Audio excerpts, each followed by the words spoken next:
ಸಾರೋದ್ಧಾರ 49ನೇ ಶ್ಲೋಕ. ಸಕೃನ್ಮನ ಕೃಷ್ಣ ಪದಾರವಿಂದಯೋ ನಿವೇಶಿತಂ ತತ್ ಪುನರಾಗಿಯೈರಿಹ ನತೇಯಮಂ ಪಾಶಭೃತಶ್ಚ ತದ್ಭಟಾನ್ ಸ್ವಪ್ನೇಪಿ ಪಶ್ಯಂತಿ ಹಿ ಚೀರ್ಣ ನಿಷ್ಕೃತಾಃ. ಸಕೃತು ಮನಃ ಕೃಷ್ಣ ಪದಾರವಿಂದಯೋಃ ನಿವೇಶಿತಂ ತತ್ ಗುಣರಾಗಿ ಯೈಹಿ ಇಹ ನ ತೇ ಯಮಂ ಪಾಶಭೃತಃ ಚ ತದ್ಭಟಾನ್ ಸ್ವಪ್ನೇಪಿ ನ ಪಶ್ಯಂತಿ ಸ್ವಪ್ನೇಪಿ ಪಶ್ಯಂತಿ ಹಿ ಚೀರ್ಣ ನಿಷ್ಕೃತಾಃ. ಅಂದ್ರೆ ಭಗವಂತನ ನಾಮ ಸಂಕೀರ್ತನೆಯಿಂದಾಗಿ ನಮಗೆ ಎಂತ ಒಂದು ಮಹತ್ವದ ಫಲ ಸಿಗತ್ತೆ ಅನ್ನೋದು ಹೇಳ್ತಾ ಇದ್ದಾರೆ ಇಲ್ಲಿ. ಅಜಾಮಿಳೋಪಾಖ್ಯಾನ, ಷಷ್ಠ ಸ್ಕಂದದ ಆರಂಭದಲ್ಲಿ ಬರ್ತಕ್ಕಂಥ ಅಜಾಮಿಳೋಪಾಖ್ಯಾನ. ಅಲ್ಲಿ ಅಜಾಮಿಳನ ಚರಿತ್ರೆಯನ್ನು ಹೇಳುವ ಸಂದರ್ಭದಲ್ಲಿ ಶುಕಾಚಾರ್ಯರು ಹೇಳತಕ್ಕಂತ ಒಂದು ಪ್ರಸಂಗ.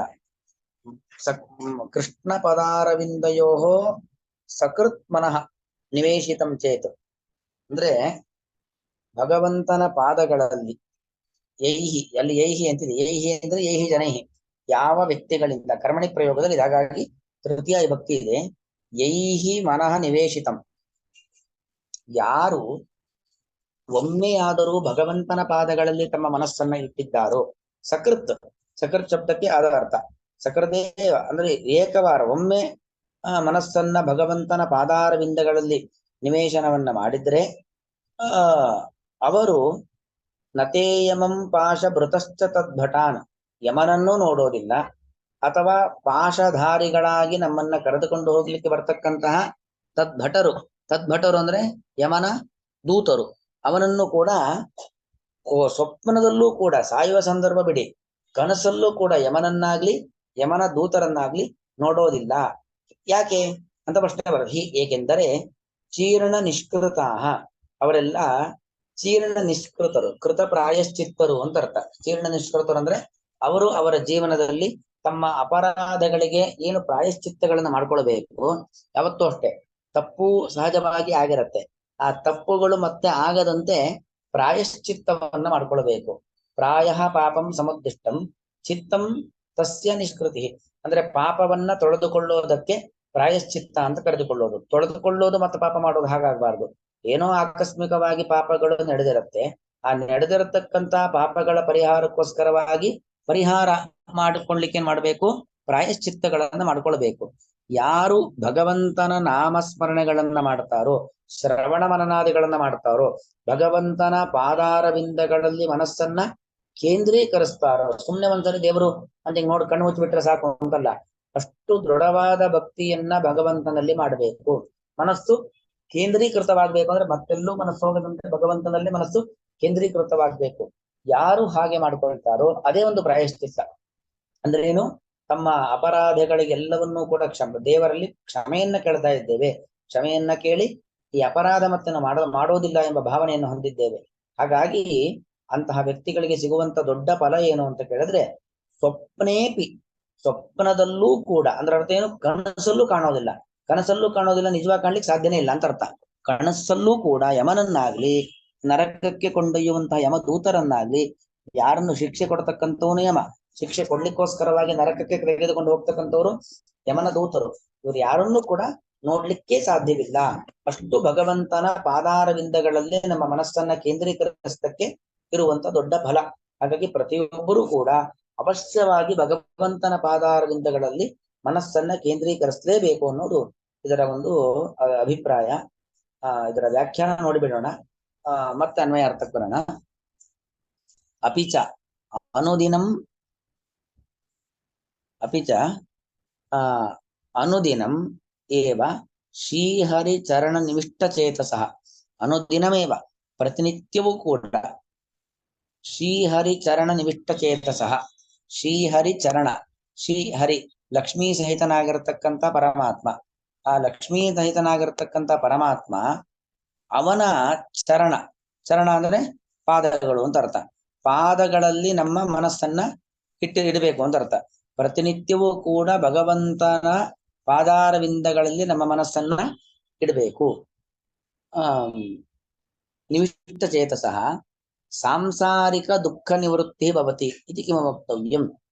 ಅಂದ್ರೆ ಯಾವಾಗ್ಲೂ ಒಮ್ಮೆ ಭಗವಂತನ ಪಾದಾರವಿಂದಗಳಲ್ಲಿ ನಾವು ಭಕ್ತಿ ಮಾಡೋದ್ರಿಂದಲೇ ನಮಗೆ ನರಕಾದಿ ಅನರ್ಥಗಳಿಲ್ಲ. ಅಂದಮೇಲೆ ಇನ್ನು ಪ್ರತಿನಿತ್ಯವೂ ಯಾವಾಗ್ಲೂ ನಾವು ಭಗವಂತನಲ್ಲೇ ನಮ್ಮ ಮನಸ್ಸನ್ನ ಕೇಂದ್ರೀಕರಿಸ್ತೇವೆ, ದೇವರಲ್ಲೇ ನಾವು ಯಾವತ್ತೂ ಕೂಡ ಅದೇ ದೇವರ ಒಂದು ಚಿಂತನೆಯಲ್ಲಿ ಆಲೋಚನೆಯಲ್ಲಿ ನಾವು ಇರ್ತೇವೆ ಅಂತಾದ್ರೆ ಮತ್ತೆ ನಾವು ಪ್ರತ್ಯೇಕವಾಗಿ ಹೇಳಲೇಬೇಕಾಗಿಲ್ಲ. ನಮ್ಮ ಪಾಪಗಳು ಪರಿಹಾರವಾಗತ್ತೆ, ನಾವು ಭಗವಂತನ ಸಮೀಪಕ್ಕೆ ಹೋಗ್ತೇವೆ ಅನ್ನೋದನ್ನ ಬಾಯಿ ಬಿಟ್ಟು ಅದನ್ನು ಪ್ರತ್ಯೇಕವಾಗಿ ಹೇಳಲೇಬೇಕಾಗಿಲ್ಲ ಅನ್ನೋದು ಇದರ ಅಭಿಪ್ರಾಯ. ಕಿಮು ವಕ್ತವ್ಯಂ ಯತಃ ಏಕೆಂದರೆ ಸಕೃದಪಿ ತಚ್ಚರಣ ಕೃತಮತೇಹೇ ಪ್ರಬಲತರಸ್ಯ ಪಾರತ್ರಿಕಸ್ಯ ಯಮಯಾತನಾ ವಿಶೇಷಸ್ಯ ನಿವೃತ್ತಿ ಉದಿತಾ ಇತಿ ಭಾವೇನ ತಾವದರ್ಥಕಂ ಪದ್ಯಂ ಪಠತಿ. ಅಂದ್ರೆ ಯಹ ಸಕೃದಪಿ ತಚ್ಚರಣ ಕೃತಮತೆ, ಒಮ್ಮೆಯಾದರೂ ಕೂಡ ತಚ್ಚರಣ ಕೃತಿ ಮತಿ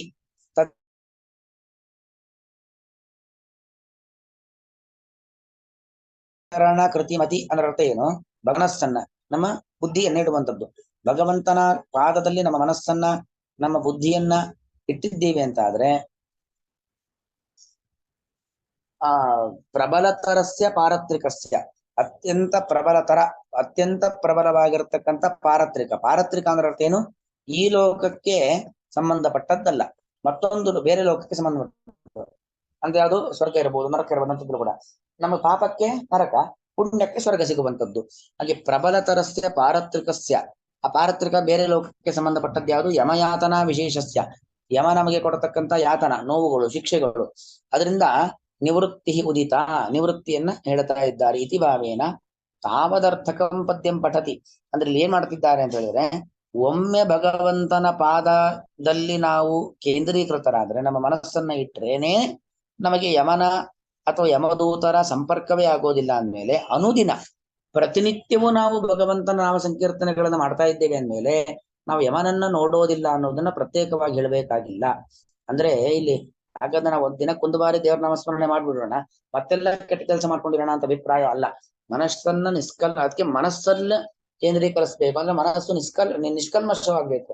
ಮನಸ್ಸಿನಲ್ಲಿ ಇರತಕ್ಕಂಥ ಕೆಟ್ಟ ಭಾವನೆಗಳು, ಆ ಕೆಟ್ಟ ಭಾವನೆಗಳಿಂದ ಮಾಡತಕ್ಕಂಥ ಕೆಟ್ಟ ಆಚರಣೆಗಳು, ಕೆಟ್ಟ ಮಾತುಗಳು, ಅದೆಲ್ಲವನ್ನು ಕೂಡ ಬಿಟ್ಟು ನಿಷ್ಕಲ್ಮಶರಾಗಿ ಭಗವಂತನಲ್ಲಿ ಒಮ್ಮೆ ನಾವು ಮನಸ್ಸನ್ನಿಟ್ಟರು ಸಾಕು. ಅಂದ್ರೇನೆ ನಮಗೆ ಕೆಟ್ಟದ್ದಾಗೋದಿಲ್ಲ, ನರಕಾದಿ ಅನರ್ಥಗಳಿಲ್ಲ ಅಂದ್ಮೇಲೆ ಪ್ರತಿನಿತ್ಯ ನಾವು ಭಗವಂತನಲ್ಲಿ ಭಕ್ತಿ ಮಾಡ್ತಾ ಇದ್ದೇವೆ ಅಂದ್ರೆ ನರಕಾದಿ ಅನರ್ಥಗಳು ಇಲ್ವೇ ಇಲ್ಲ ಅನ್ನೋದನ್ನ ಹೇಳಬೇಕಾಗಿಲ್ಲ. ಅಲ್ಲಿ ಹಿ ಅನ್ನೋದು ಹೇತು. ಅಲ್ಲಿ ಸ್ವಪ್ನೇಪಿ ಪಶ್ಯಂತಿ ಹಿ ಚೀರ್ಣ ನಿಷ್ಕೃತ. ಹಿ ಅನ್ನೋದು ಕಾರಣಾರ್ಥದಲ್ಲಿ ಹೇತು, ಯಾಕೆಂದರೆ ಅಂತ ಕಾರಣಾರ್ಥವನ್ನು ಹೇಳ್ತಕ್ಕಂಥದ್ದು. ತಸ್ಯ ಹರೇಹೇ ಗುಣೇಶು ರಾಗಿ ಲುಬ್ಧಂ ಭವತ್. ರಾಗಿ ಅಂದ್ರೆ ಏನು? ಅದರಲ್ಲೇ ಆಸಕ್ತಿಯನ್ನು ಹೊಂದಿರತಕ್ಕಂಥ ವ್ಯಕ್ತಿ ಲುಬ್ಧ. ನಮ್ಗೆ ಇನ್ನೂ ಎಷ್ಟು ನೋಡಿದ್ರು ಭಗವಂತನ ಪಾದವನ್ನ ಸಾಕು ಅಂತ ಅನ್ಸಲ್ಲ, ಎಷ್ಟು ಭಗವಂತನ ನಾಮಸ್ಮರಣೆ ಮಾಡಿದ್ರು ಕೂಡ ಸಾಕು ಅನ್ಸಲ್ಲ, ಅಷ್ಟು ಮತ್ತೆ ಮತ್ತೆ ಮತ್ತೆ ನೋಡ್ಬೇಕು ಅಂತ ಲೋಭ ವಾದಿರಾಜರು ಹೇಳ್ತಾರೆ, ಕಾಮ ಕ್ರೋಧ ಲೋಭ ಮೋಹ ಮದ ಮಾತ್ಸರ್ಯ ಇರಬಾರ್ದು ಅಂತೀವಲ್ಲ, ಆದ್ರೆ ವಾದಿರಾಜರು ಇರಬೇಕು ಅಂತಾರೆ. ಕಾಮ ಇರಬೇಕು. ಎಂತ ಕಾಮ ಇರಬೇಕು? ಸಾತ್ವಿಕ ಕಾಮನೆಗಳಿರ್ಬೇಕು. ಹಾಗೆ ಲೋಭ, ಇನ್ನೂ ದೇವರನ್ನ ನೋಡ್ಬೇಕು, ಇನ್ನೂ ಭಗವತ್ ಕಥಾ ಶ್ರವಣ ಮಾಡ್ಬೇಕು ಅಂತಕ್ಕಂಥ ಲೋಭ ಇರಬೇಕು. ರಾಗಿ ಲುಬ್ಧಂ ಭವತು ಮನಃ, ಲುಬ್ಧವಾಗಿರತಕ್ಕಂಥ ಮನಸ್ಸು.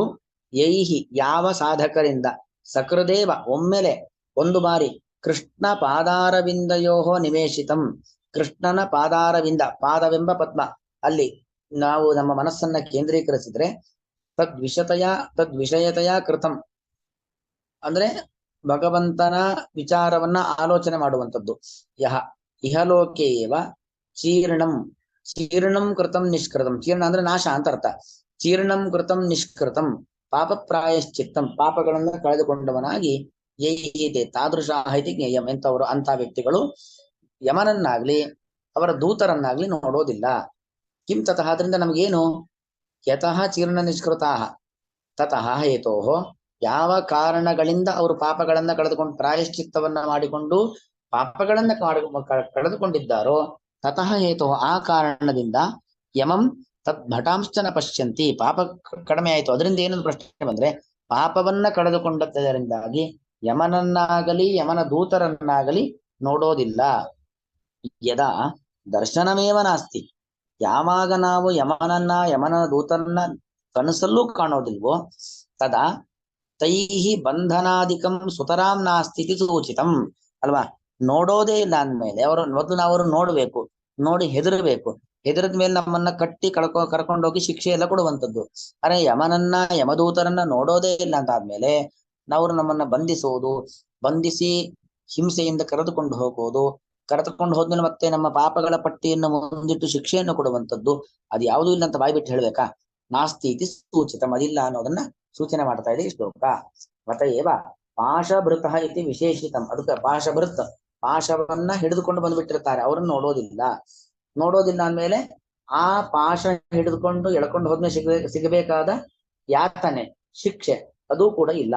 ಏತತ್ ವಿಷಯೇ ಸಂಶಯ ನ ಕರ್ತವ್ಯ ಇತಿ ಸೂಚಯಿತಂ ಸ್ವಪ್ನೇಪಿ ಇತಿ ಉಕ್ತಂ. ಕನಸಲ್ಲೂ ಕಾಣೋದಿಲ್ಲ ಅಂತ ಯಾಕೆ ಹೇಳಿದ್ರು ಅಂತ ಹೇಳಿದ್ರೆ ಈ ವಿಚಾರದಲ್ಲಿ ಸಂಶಯವೇ ಬೇಡ.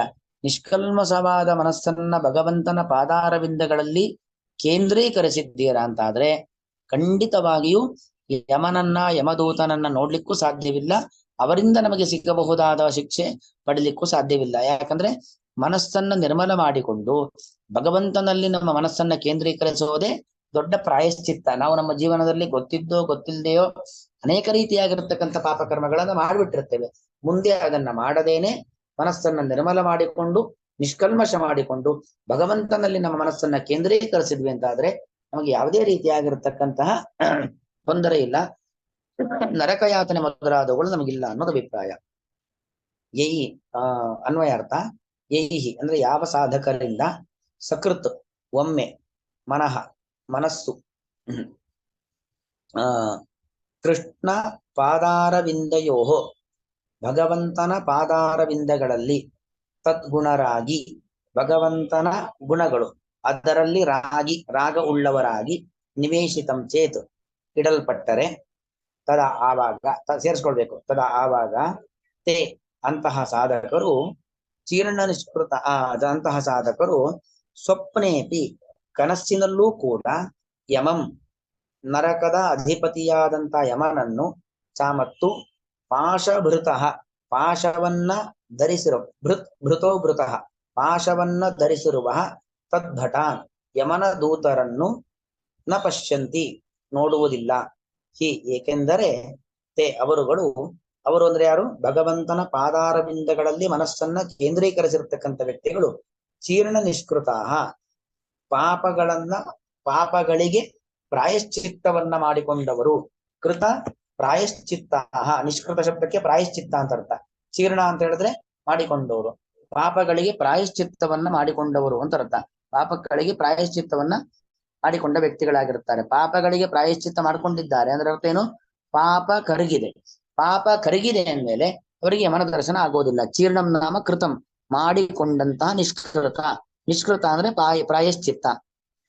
ಕೃತಂ ನಿಷ್ಕೃತಂ ಯೈಹಿತೆ ಚೀರ್ಣ ನಿಷ್ಕೃತಾಹ. ಗೊತ್ತಾಯ್ತಾ? ಚೀರ್ಣ ಅಂದ್ರೆ ಮಾಡಿಕೊಂಡವರು. ಏನನ್ನ ಮಾಡ್ಕೊಂಡಿದ್ದಾರೆ? ನಿಷ್ಕೃತವನ್ನ ಮಾಡ್ಕೊಂಡಿದ್ದಾರೆ. ನಿಷ್ಕೃತ ಶಬ್ದಕ್ಕರ್ಥ ಏನು? ಪ್ರಾಯಶ್ಚಿತ್ತ ಅಂತ ಅರ್ಥ. ತಾವು ಮಾಡಿರತಕ್ಕಂಥ ಪಾಪಗಳಿಗೆ ಪ್ರಾಯಶ್ಚಿತ್ತ ಮಾಡಿಕೊಂಡದ್ರಿಂದಾಗಿ ಯಮನನ್ನಾಗಲಿ ಯಮದೂತರನ್ನಾಗಲಿ ಅವರು ನೋಡೋದಿಲ್ಲ. ಸಕೃನ್ಮನ ಕೃಷ್ಣ ಪದ ಅರವಿಂದಯೋ ನಿವೇಶಿತಂ ತತ್ ಗುಣರಾಗಿ ಯೈರಿಹ ನತೇ ಯಮಂ ಪಾಶಭೃತಶ್ಚ ತದ್ಭಟಾನ್ ಸ್ವಪ್ನೇಪಿ ಪಶ್ಯಂತಿ ಹಿ ತೀರ್ಣ ನಿಷ್ಕೃತಾಃ. ಶ್ರೀಕೃಷ್ಣ.